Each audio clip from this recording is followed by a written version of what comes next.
Sen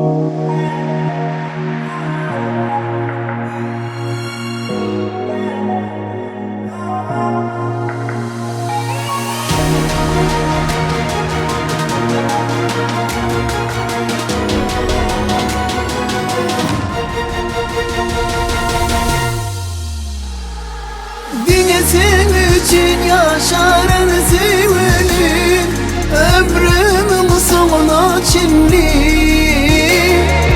Sen merceğim, ömürlük sıcağım, insan kıydemime çinli. Men üçün bardaktan kımmatlı sevelim, sen olsan yanımda men bahtlı sevelim. Sevinin şanına yalan yanaydı mı? Kerim'in aycar sana sözünü, dinesin bilen taptım ödünü. Dinesin için yaşarım sevenim, ömrümün sonuna çinli. Sen merceğim, ömürlük sıcağım, insan kıydemime çinli.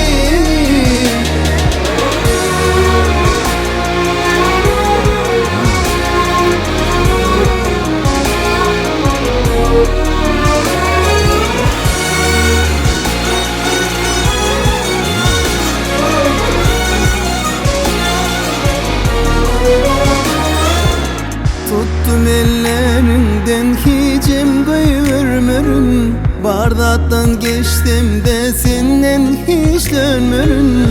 Beni söylerim sen benim ömrümü, ayra geçmesin ay günleri. Kerim'in aycar sen gereğim, dinesin için yaşarım sevenim, ömrümün sonuna çinli.